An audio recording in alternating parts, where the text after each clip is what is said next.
Soufiane Hadjadj, bonjour. Bonjour. Marhaba bik à Radio M. Merci pour l'invitation. Tu as 50 ans, tu es écrivain, tu es éditeur et tu as toutes les facultés, toutes les habilitations pour parler de littérature. Et tu es venu avec une idée qui est extrêmement intéressante. C'est une liste de 60, presque, 57 à 60 titres que tu as retenus pour chaque année depuis l'indépendance. C'est, comme tu le dis toi-même, c'est une liste qui témoigne de ton goût pour les listes, pour les livres et peut-être pour l'héritage, pour le legs, parce que c'est une liste que tu vas proposer à lire à tes enfants pour qu'ils aient une idée précise de ce que ces 60 années représentent en termes de littérature.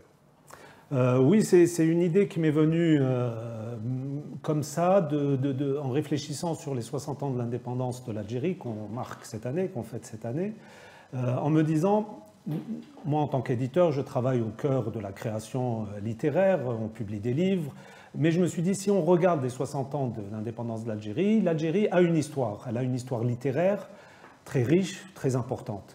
Et je me suis plié à cet exercice que j'aime beaucoup, qui fait appel à la fois à la mémoire, à la fois à la subjectivité, à la fois au goût, comme tu l'as dit, pour les listes. Et je me suis dit, si je devais donner à mes enfants, ou si on devait donner, comme on disait avant, à l'honnête homme, qu'est-ce qu'il doit lire, si on doit choisir un livre par année depuis 1962, qu'est-ce que je retiendrais ? Alors je retiens un certain nombre de livres que je suis allé chercher dans ma mémoire, que je suis allé chercher dans ma bibliothèque, je suis allé un peu chercher sur Internet pour me rappeler les choses. C'est une liste évidemment subjective, c'est ce qu'il faut dire la première chose, et comme tu l'as dit, elle témoigne un peu de mon goût, de mes inclinations esthétiques, de ce que j'aime. De ce que j'aime retenir aussi une chose, parce que peut-être qu'il y a parfois des livres que je n'aime pas forcément d'un point de vue intime, mais que j'aime aller garder dans la mémoire parce qu'ils sont importants. Donc ce n'est pas simplement des choses que j'aime de manière esthétique et personnelle. Et donc c'est un jeu, c'est une liste, j'aime beaucoup les listes parce qu'on fait des listes de courses, des listes de livres, des listes de films, ça fait travailler la mémoire, c'est un jeu, il y a un côté ludique qui est amusant à dérouler. Et donc c'est un exercice, donc si c'est subjectif, ça veut dire qu'il y aura des oublis, ça veut dire qu'il y aura des injustices, il y aura des choses peut-être qui paraîtront pour certains lecteurs ou lectrices aberrants, ou certains lecteurs vont s'offusquer, ou auditeurs ou spectateurs de cette émission vont dire « Ah, mais il a oublié tel ou tel livre, tel ou tel écrivain ». Donc c'est une histoire subjective du point de vue de quelqu'un d'une génération, je suis né 10 ans à peu près après l'indépendance, on a grandi dans l'Algérie, j'ai grandi dans l'Algérie des années 70, 80, 90, des 20 dernières années. Donc je crois que par mon parcours, par mon intérêt professionnel, je témoigne de quelque chose. Voilà. Une liste, c'est aussi un outil, je veux dire, c'est quelque chose qu'on a sous les yeux et sur lequel nous pouvons travailler pour dégrouper, regrouper, agréger, désagréger. Donc forcément, on peut tirer des sous-listes pour expliquer justement l'évolution de cette littérature. Qu'est-ce qui fait que, par exemple, tu commences 1962 par un livre d'Assia Djebar au titre extrêmement révélateur, Les enfants du Nouveau Monde. Oui, alors il faut dire que si je commence en 62, ça veut dire déjà que j'exclus tout un certain nombre d'écrivains, de livres, évidemment en tête Mouloud Faraoun, puisqu'il est assassiné en mars 62, qui est un de nos très grands auteurs. Et je pense aussi à quelqu'un d'autre comme Malek Haddad, qui a cessé d'écrire à l'indépendance de l'Algérie, sinon des articles et des petites choses, puisqu'il a rejoint des fonctions institutionnelles. Donc en 62, je retiens même 2 livres en 62. Il y a celui d'Assia Djebar dont le titre me paraît totalement éloquent. J'ai envie de dire, je retiendrai ce livre uniquement pour son titre, Les enfants du Nouveau Monde, parce qu'Assia Djebar, elle a 25 ans en 1962, elle a déjà publié 2 romans qui n'étaient pas complètement, on va dire, en phase avec la réalité algérienne. Quelle était-elle, la réalité algérienne? Son premier roman, 1957, La Soif, 1957, on est au cœur de la guerre d'Algérie, la bataille d'Alger, on est au cœur de la violence, de la torture, de la répression. Elle fait un roman, une espèce de roman d'amour, une bluette, etc., qui lui a été beaucoup reproché de ne pas être en phase avec le combat des Algériens. Et donc en 1962, elle décide pour son troisième livre de rejoindre un peu l'Algérie naissante, indépendante, et elle fait ce grand roman qui est son premier peut-être grand roman d'un point de vue esthétique, d'un point de vue littéraire, Les Enfants du Nouveau Monde. Mais en 1962, c'est aussi un roman de Mohammed Dib qui se souvient de la mer. Alors Mohammed Dib, c'est presque l'inverse de Assia Djebal. Lui, il a donné sa part à la lutte, puisqu'il a fait la fameuse trilogie Algérie, La Grande Maison, Le métier à tisser, L'Incendie, qui a été un des grands livres de cette période-là qui reflétait la réalité sociale de l'Algérie. Non pas politique, mais plutôt sociale. Donc les Algériens dans leur milieu, dans leur vie quotidienne, à Tlemcen en l'occurrence. Et Mohammed Dib, en 1962, qu'est-ce qu'il fait? Il fait ce court roman qui s'appelle « Qui se souvient de la mer ?», où, dans une postface, il explique que pour lui, il a fini une partie de sa mission accomplie, comme dirait Saad Dahleb, mission accomplie avec la trilogie Algérie qu'on qualifie de réaliste, entre guillemets, et maintenant qu'il passe à autre chose, à quelque chose de fantastique en effet, mais où sa préoccupation va être d'inventer un nouveau langage. Et c'est ça qu'on va le voir tout au long des 60 ans de littérature algérienne, de ces 60 livres, cette tension entre la nécessité de refléter la réalité sociale et politique, d'être un miroir, d'être en phase avec les préoccupations, et en même temps, la question profonde dans la littérature moderne, c'est que la littérature moderne se préoccupe d'abord d'elle-même, d'inventer un nouveau langage, d'inventer le langage. Et on va le voir dans les 60 livres, il y a toujours cette tension et cet équilibre entre être en phase, refléter la société, et en même temps inventer un nouveau langage, une nouvelle forme. Je dirais que le livre emblématique de ça, qui est avant 62, c'est Nejma de Kateb Yassine. C'est une vision à la fois symbolique et politique de la lutte des Algériens, mais dans le même moment, Kateb Yassine invente une langue qui est poétique, qui est hallucinatoire, qui est symbolique, qui est d'un ordre totalement esthétique ailleurs. Et je crois que toute la littérature algérienne, toute l'histoire, je dirais même des arts et de la littérature algérienne sont dans ce rapport-là. Justement, comment on peut qualifier ces 5 premières années? Il y a, comme tu viens de le dire, Mohammed Dib qui s'installe désormais quasiment dans le fantastique. Tu as une production poétique qui en fait épouse tout l'enthousiasme lié à l'indépendance. Est-ce qu'on peut décrire d'une manière un peu plus précise ce décalage qu'il y a entre tous les discours politiques qui parlent de construire une Algérie nouvelle, qui rassemble toutes les énergies autour de ça, et une littérature qui est en même temps ici et en même temps déjà plus ici. C'est exactement ça. D'ailleurs, ce qu'on peut noter, c'est que dans les premières années de l'indépendance, pendant quasiment 10 ans, les livres que j'ai retenus, mais c'était la majorité des livres publiés, sont en français. Évidemment, parce que la littérature algérienne moderne, dans son acception moderne, elle a été d'abord le fait d'auteurs francophones depuis la fin des années 40 durant toutes les années 50. Donc on a parlé de Mouloud Faroun, Kateb Yassine, Assia Djebal, Mouloud Ma'ammari, Malik Haddad, etc.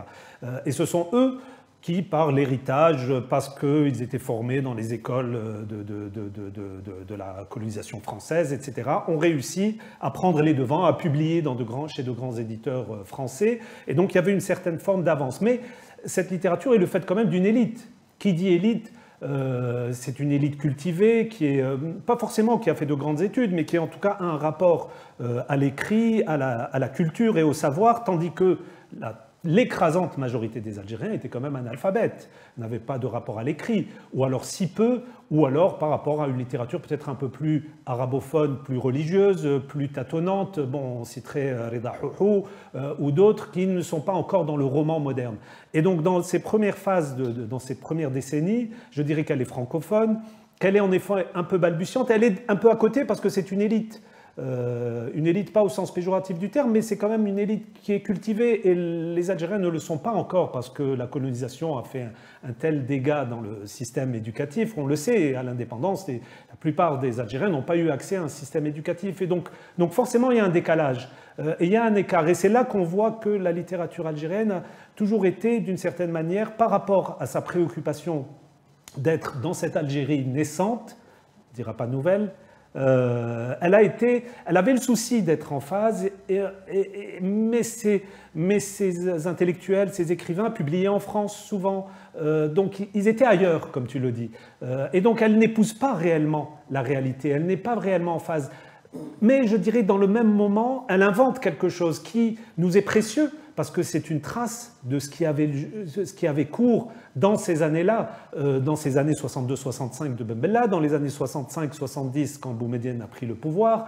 On voit une élite de gauche souvent qui tâtonne, qui ne sait pas comment se positionner par rapport au pouvoir, des luttes souterraines, des conflits. Déjà, évidemment, il y a déjà des gens en prison, il y a déjà des préoccupations, mais les préoccupations, je dirais, sociales, économiques, culturelles, ne se traduisent pas dans cette littérature. Et si on retient des noms,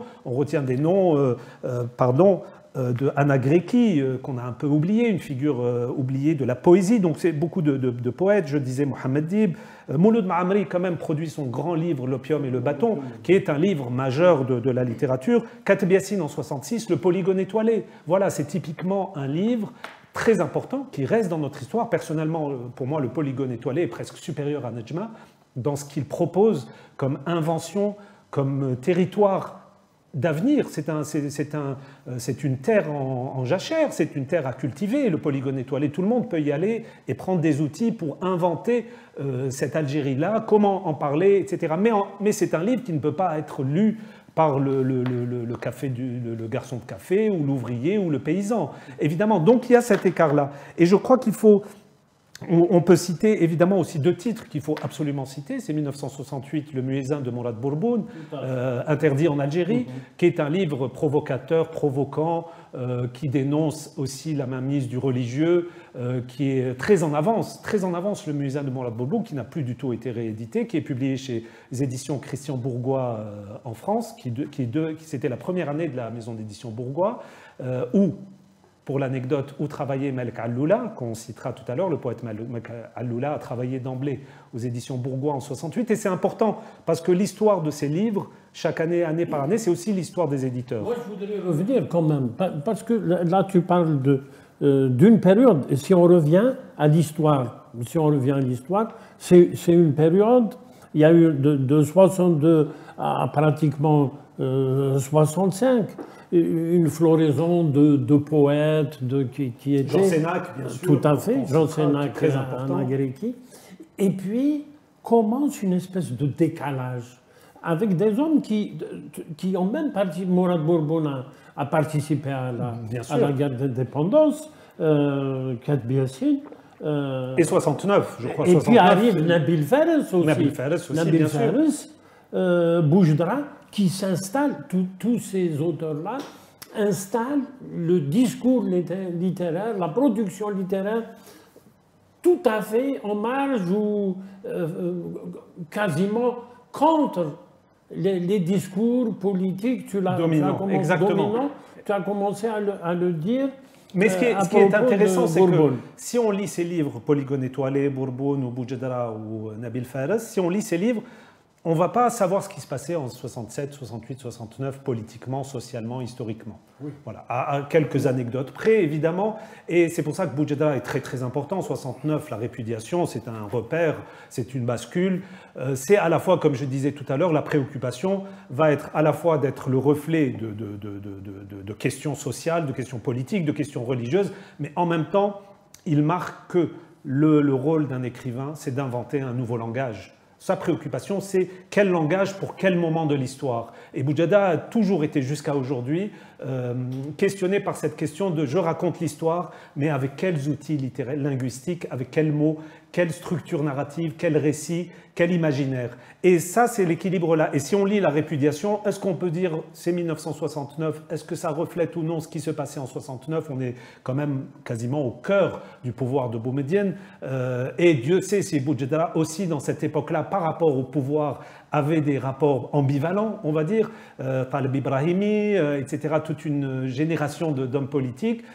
Et c'est ça qui est intéressant dans la littérature. Ce sont des œuvres aussi qui donnaient l'opportunité de faire parfois des gros raccourcis mais il doit quand même avoir du vrai là-dessus. Il faudrait qu'on en revienne un jour. Je voulais dire quelque chose. Donc, on a évoqué cette émergence d'une littérature en langue française, disons, à contre-pouvoir, et à la même époque, ou à une ou deux années près, émergent des écrivains comme Ben Haddouga et Tahar Ouattar, qui eux aussi viennent d'autres territoires. Voilà, ça c'est intéressant parce que 71, c'est la publication du premier grand livre littéraire en arabe, Le vent du Sud, Al-Janoub de Abdelhamid Ben Haddouga, et ensuite qui est suivi tout de suite après, 2-3 ans après, par Tahar Ouattar, qui publie coup sur coup Là, c'est Zilzal, il les publie quasiment la même année,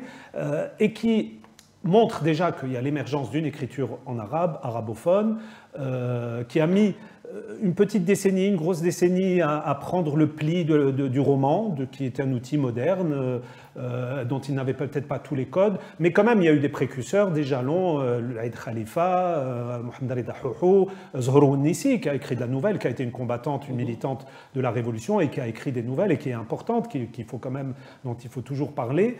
Et donc Ben Haddouga et Ouattar arrivent, et notamment c'est ce que dit Ouattar d'ailleurs, ils arrivent avec une écriture dans une autre langue, enfin dans la langue du peuple, la langue majoritaire, la langue arabe, mais ils arrivent aussi avec une autre géographie, qui est la géographie des campagnes, de la ruralité, de l'intérieur du pays, des préoccupations des petites gens, de la campagne, alors que jusque-là, peut-être que la littérature francophone, même s'il y a l'opium et le bâton, même si Mouloud Farhoun parlait aussi des petites gens et des campagnes et des montagnes, c'est quand même une littérature de gens cultivés, raffinés, de gens urbains, avec des préoccupations, qui publient déjà dans des maisons d'édition à Paris, donc qui ont un rapport à l'Algérie, à la vie et au monde qui est déjà un peu différé et un pas de côté. Et en effet, peut-être que leur littérature est à contre-courant de la politique, du pouvoir et de la politique, mais on va qualifier cette littérature de bourgeoise.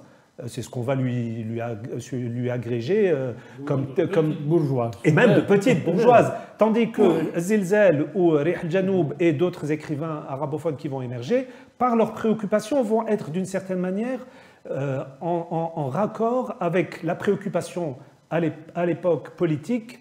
On se souvient des 3 révolutions, notamment révolution agraire, industrielle et culturelle. Ils vont être dans l'authenticité, puisque c'était le maître mot à l'époque. Comment faire un art et une culture et une littérature qui soient authentiques, ce qui est un mot toujours très ambigu et très ambivalent, parce que l'authenticité a souvent des connotations problématiques. Mais toujours est-il que cette littérature arabophone, parce qu'elle peut être lue par une plus grande majorité, et notamment il y a le rôle des nouvelles, la publication des nouvelles dans les journaux, va être lue par une plus grande population. Et on va le voir dans les tirages d'impression de ces livres-là. Il faut dire aussi que c'est l'émergence aussi d'une édition nationale publique, et c'est très important. Et cette édition nationale, c'est le monopole de l'État, bien sûr, avec des comités de lecture. Qui dit comité de lecture en 70, 72 dit comité de censure, mais tout de même qui laisse un peu respirer, parce qu'ils ont bien compris que dans cet univers-là, tant qu'on n'a pas des romans qui sont frontalement anti-système ou anti-boumedienne ou anti-pouvoir, on peut laisser faire, parce que c'est important de laisser respirer. On l'a vu pour les artistes, on l'a vu pour le cinéma, et on le voit pour la littérature.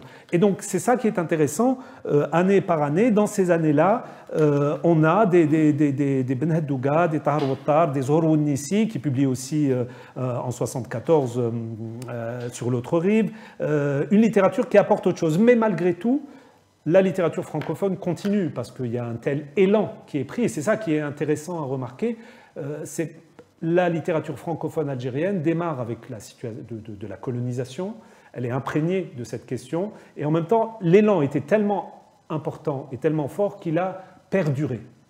Tout à fait. Il y a quand même beaucoup de titres qui ont été édités à la SNED, qui étaient de Yamina Meshakra, qui avait été considéré La Grotte éclatée, oui, avec la préface de Kateb Yassine, et qui était considéré comme une œuvre emblématique d'une écriture féminine à l'époque.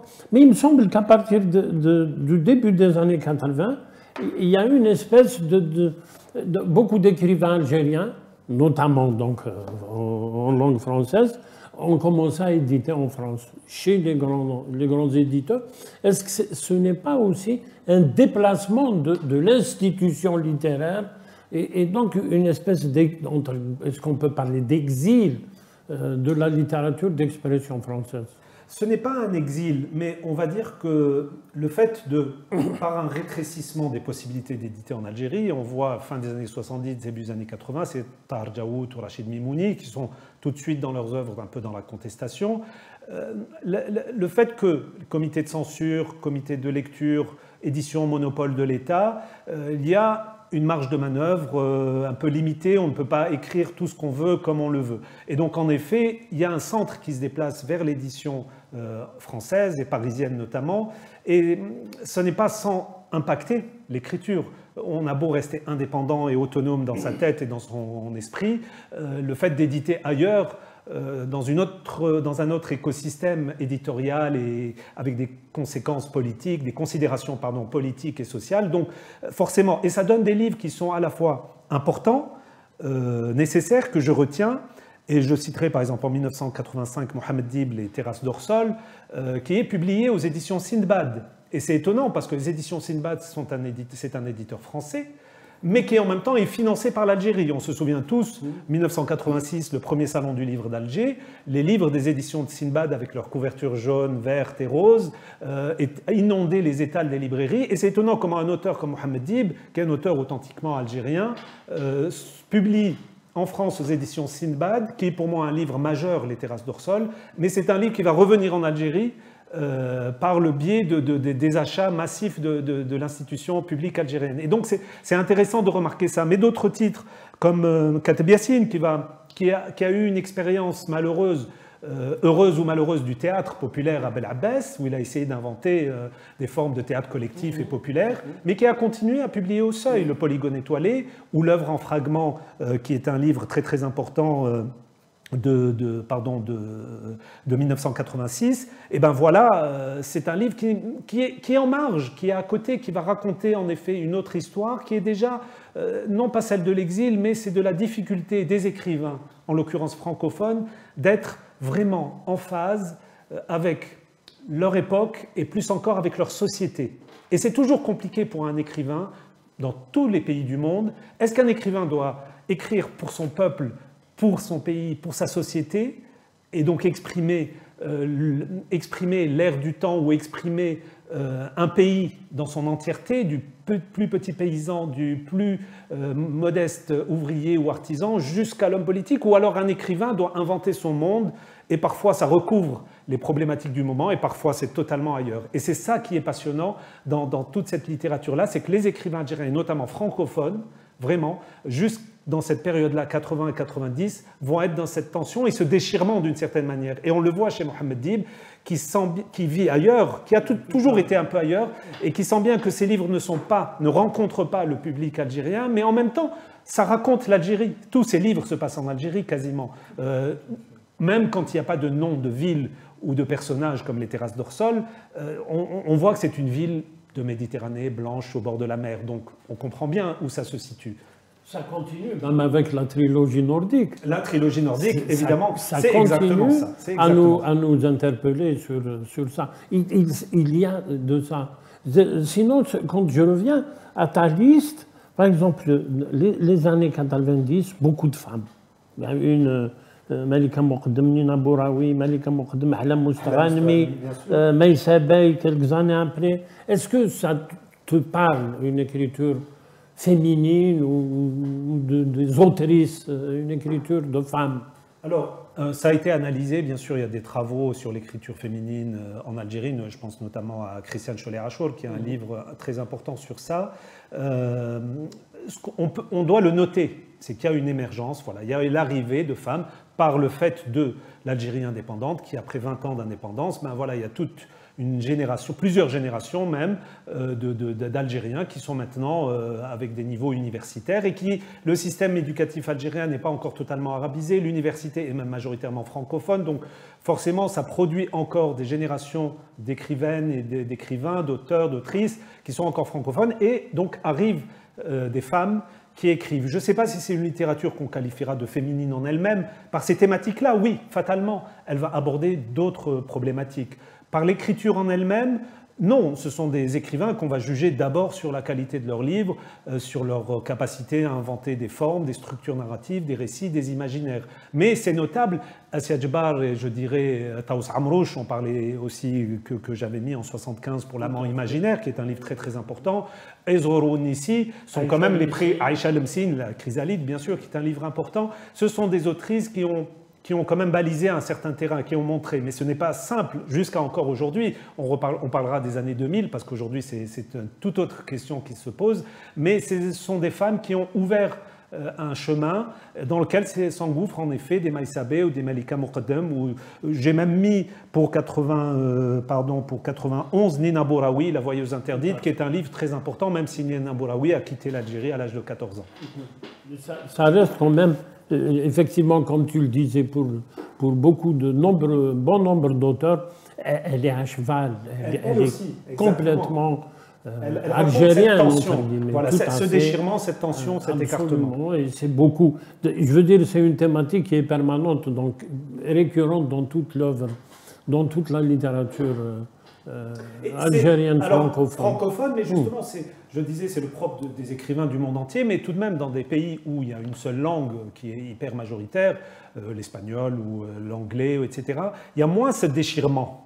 Le déchirement provient du fait qu'on écrit en français et on se demande à chaque moment qu'on écrit pour qui j'écris, à qui je m'adresse, qui est capable de me lire, jusqu'à quel point je peux être en avance ou en retard par rapport à ma société. Et ça travaille toujours tous ces écrivains francophones jusqu'à aujourd'hui. La langue française aujourd'hui a un statut, n'a pas de statut officiel, mais a une existence, une réalité sociale qui est en train de changer. Et les écrivains francophones d'aujourd'hui racontent encore ce déchirement. Les années 90, est-ce que, si on parle d'une littérature des années 90, d'une littérature de l'urgence, est-ce que ça a un sens? Alors, littérature de l'urgence, donc c'était en rapport avec la décennie de la guerre civile en Algérie et le fait que la plupart des écrivains ont dû s'exiler, ou alors pour certains, Rachid Mimouni est parti au Maroc, d'autres sont partis au Liban ou en France, y compris des écrivains arabophones comme Wassini El-Araj, qui avait publié dès 83 Noir el-Louz et qui va continuer à publier et qui est parti s'installer en France ensuite, ou d'autres qui sont... Tahar Djaout est assassiné, évidemment, tristement. Et donc il y a eu ce concept qui a été inventé de littérature de l'urgence qui témoignait d'une réalité éditoriale, en tout cas, d'un certain nombre d'écrivains qui vont se révéler dans cette période-là et qui vont se mettre à écrire pour témoigner de la réalité de la guerre et qui vont publier dans l'urgence au Liban, parfois, en Égypte et en France majoritairement. Et donc on a qualifié cette... Alors moi, dans ma liste, je n'ai pas retenu beaucoup de livres de cette littérature dite de l'urgence parce que c'était une littérature conjoncturelle, nécessaire probablement, nécessaire pour la catharsis et pour ces personnes qui avaient besoin d'exprimer une urgence intérieure, une crise profonde, une angoisse, une réalité sociale et politique, mais qui n'a pas donné non plus de grandes œuvres, et c'est bien normal. Et la littérature ne peut pas être tout le temps dans l'invention de chefs-d'œuvre, on ne peut pas toujours écrire des chefs-d'œuvre. Et donc, c'est pour ça que je disais, paradoxalement, en 1994, on est au cœur de la guerre civile, il y a ce très beau livre qui est un peu minorisé dans l'œuvre de Boujedara, qui est Timimoun, que j'aime beaucoup personnellement, qui est un tout petit livre, et dans son œuvre, il est un peu à part, même dans la forme romanesque, et qui est un très beau livre. Il est en phase avec la réalité sociale et politique, puisque c'est pendant la période du terrorisme, mais en même temps, il s'en va dans le désert, il y a une fuite vers le désert, comme s'il y avait un désir de fuir la réalité politique.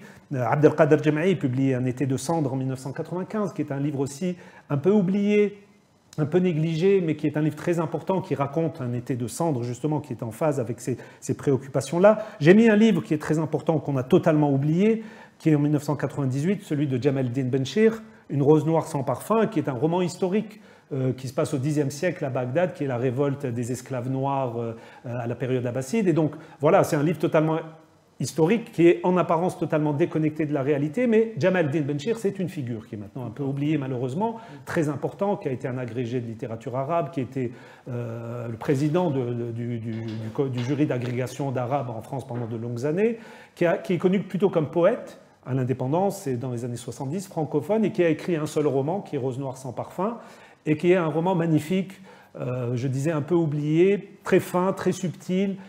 Et donc, il est en 98, on est en pleine guerre civile, mais je préfère garder ce roman-là dans ma bibliothèque, dans mon cœur, et c'est peut-être ce roman-là que je vais donner à lire à mes enfants en priorité, parce que ça va leur ouvrir peut-être des pistes, un imaginaire vers un ailleurs, plutôt qu'un livre de la littérature dite d'urgence.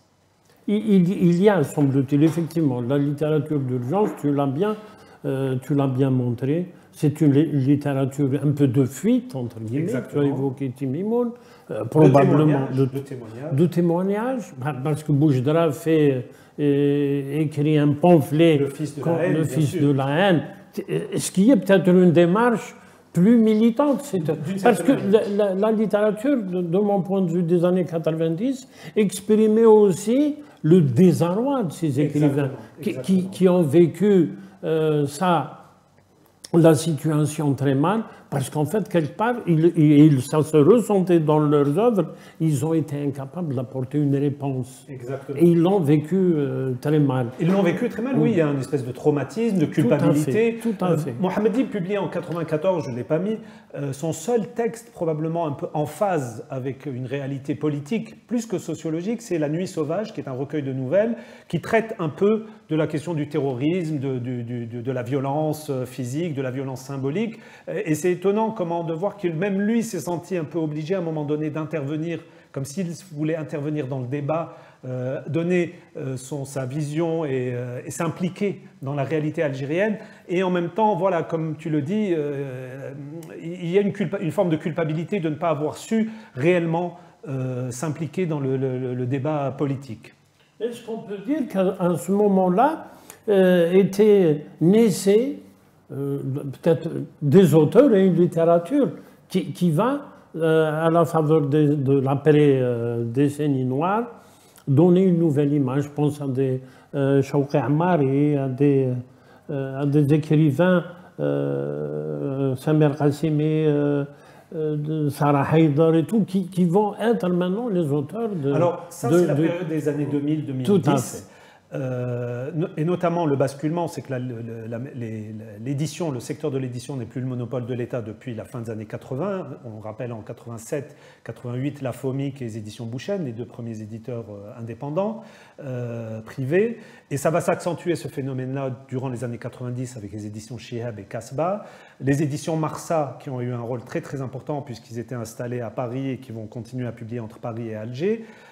Et en 2000, j'allais dire à l'indépendance, mais en 2000, au sortir de cette guerre, va créer une création d'une multitude de maisons d'édition qui vont donner la possibilité aux écrivains, en herbe ou confirmés, de pouvoir publier librement. Il n'y avait aucune censure, je peux en témoigner, on pouvait publier ce qu'on voulait, et arrive une nouvelle génération née, je dirais, à la fin des années 60, milieu des années 60, fin des années 60, début des années 70, donc qui a 25 ans, 30 ans, 35 ans en 2000. Et donc, tu as cité des Chouki Ammari ou un peu plus tard Sarah Haïdar, qui est un peu plus jeune. Et c'est l'émergence d'une littérature arabophone, d'une nouvelle littérature arabophone, je dirais, d'une nouvelle génération, hommes et femmes.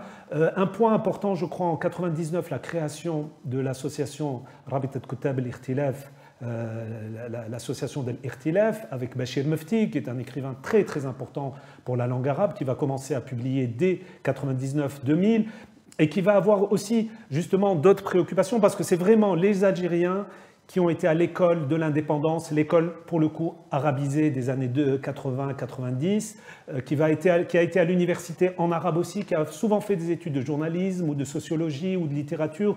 Et donc ce sont des jeunes qui viennent aussi de villes, de villages, de banlieues, qui racontent une autre géographie, qui a une culture algérienne religieuse, en arabe, coranique, mais qui en même temps est dans la modernité, qui commence à publier librement, et qui sont encore influencés évidemment par Boujdara ou Tahar Ottar ou Ben Haddouga ou Katib Yassine, qui sont un peu des figures un peu tutélaires comme ça, un peu écrasantes, mais qui va avoir le souci de s'en écarter, de s'affranchir, et qui raconte cette période des années 2000-2010 peut-être beaucoup plus en étant en phase réellement, parce que là on va avoir un nouveau lectorat qui sont les étudiants, qui sont une nouvelle génération, qui eux savent lire, non seulement savent lire, mais sont en phase avec le monde, parce qu'il y a la télévision, les paraboles, on commence à avoir les chaînes de télévision arabes notamment et aussi françaises, et donc on a accès à tout un savoir, un imaginaire, un univers auquel on n'avait pas accès. Et donc cette génération d'écrivains arabophones qui a 30 ans en 2000, 25 ans, 30 ans, 35 ans, va rencontrer un public de lecteurs et de lectrices qui a aussi 25 ans, 30 ans, qui est ouvert sur le monde, qui est ouvert sur Al Jazeera, qui est ouvert sur les clips, qui est ouvert sur la pop musique arabe, qui est ouvert sur la pop musique occidentale. Et donc ce sont des écrivains qui rencontrent des lecteurs pour une fois, et qui sont donc, là on peut dire qu'ils sont un peu en phase avec leur société. Alors évidemment, c'est pas l'ouvrier de la scène métal ou le paysan du fin fond de Ain Defla qui va lire ses romans, mais dans n'importe quel pays du monde, il n'y a aucun écrivain qui peut dire que toute la société est touchée, sauf peut-être, je ne sais pas quel type de littérature dans quel pays, mais toujours est-il que voilà, là on a un moment où on est les écrivains, en tout cas dans le monde littéraire, les écrivains sont en phase avec leur univers. Et donc je citais Bachir Mefti, ou tu as cité Samir Qassimi, et même Amin Zawi, qui est d'une ancienne génération, mais qui continue à publier. Et c'est le moment aussi où, grâce à cette édition algérienne privée, ces écrivains ne vont plus avoir de complexe. Et pourquoi ils sont en phase? Parce qu'ils publient à la fois à l'étranger, en France s'ils sont francophones, en Égypte, au Liban ou en Jordanie s'ils sont arabophones, et en Algérie, dans le même moment. Et donc, on est une littérature moderne, et le meilleur exemple en est, je crois, c'est en 2020, puisqu'on s'arrête sur cette dernière date, c'est Abdelwahab Issaoui qui a publié La Cour de Sparte aux éditions Mime en Algérie et qui a eu l'Arab Booker Prize, qui est le plus grand prix littéraire arabe. Et donc on voit bien un livre qui est à la fois en phase avec le monde arabe en l'occurrence, qui va être traduit en anglais, en français, en allemand, et qui est publié par une très belle petite maison d'édition algérienne, les éditions Mime. Et donc voilà un peu ce qu'on peut dire par rapport à ces dernières années. Une dernière question à l'éditeur. Est-ce qu'il y a une volonté de traduire pour justement favoriser l'échange entre l'écriture? Aujourd'hui, on est en phase, on est en pleine phase de crossover, je dirais, où ça va d'un côté ou d'un l'autre. Nous-mêmes, en tant qu'éditeurs, on fait ce travail-là de traduire de l'arabe vers le français ou du français vers l'arabe. Il y a des écrivains qui sont bilingues, qui écrivent en français mais qui savent très bien lire l'arabe. Alors, j'avais dit en préambule, je n'ai pas mis de livre évidemment que j'ai édité parce que ça aurait été un autre exercice, mais j'aimerais citer quand même un écrivain comme Mustafa Ben Fodil. On a cité Chouka Amari, Ben Fodil témoigne de cette préoccupation linguistique qui est d'une invention langagière en français, mais qui est imbibée de berbère, d'arabe dialectal, même de l'anglais. Et donc il y a ce souci, si on doit citer Amar al-Khous, par exemple, cet écrivain algérien, arabophone, qui est parti vivre en Italie, qui s'est mis à écrire en italien, qui maintenant vit aux États-Unis, qui continue à écrire en arabe. Et donc c'est une génération qui est majoritairement arabophone, je l'ai dit, même s'il y a encore des écrits francophones, mais cette génération majoritairement arabophone, ils sont tous francophones aussi. Samir Qassimi lit en français. Salah Badiz, qui est un jeune poète qui a publié en 2019 son premier recueil de poésie, est arabophone, mais il est traducteur. Il traduit du français vers l'arabe. Donc c'est une génération, c'est des problématiques qui rencontrent une réalité sociale et politique, celle de l'Algérie des années 2000, d'une Algérie qui produit beaucoup de citoyens qui sont à l'université, qui ont des diplômes d'études supérieures, qui s'adressent à un public aussi qui a fait des études supérieures et qui est donc en capacité de lire et de rencontrer cette littérature. Donc si on se voit dans 10 ans pour les 70 ans de l'indépendance, il y aura encore beaucoup de titres dans ta liste, autant en arabe qu'en français. Il y en aura en berbère surtout, parce que aussi, c'est la nouvelle réalité d'une littérature berbère émergente. On aurait pu mettre Martob Lounès, évidemment, aurait eu toute sa place par ses poèmes et sa poésie, ses chansons donc, qui sont de la véritable poésie, qui a été éditée d'ailleurs en France et en Algérie. Voilà, c'est une littérature au Ait Mengellet. Il y a une littérature... on a tendance à la caricaturer comme disant une littérature orale. Non, aujourd'hui, il y a des chanteurs qui sont des poètes, qui sont maintenant des écrivains. Il y a un prix Nobel de littérature qui a été le poète-chanteur. Le Bob Dylan, évidemment. Donc aujourd'hui, la chanson et la poésie se rencontrent et ont acquéri un statut différent qui n'est plus juste de la marge, mais on est au cœur de la littérature contemporaine. Merci beaucoup, Sofiane Hadjadj. Merci à vous. Merci d'avoir été avec nous. Merci à vous. Au revoir.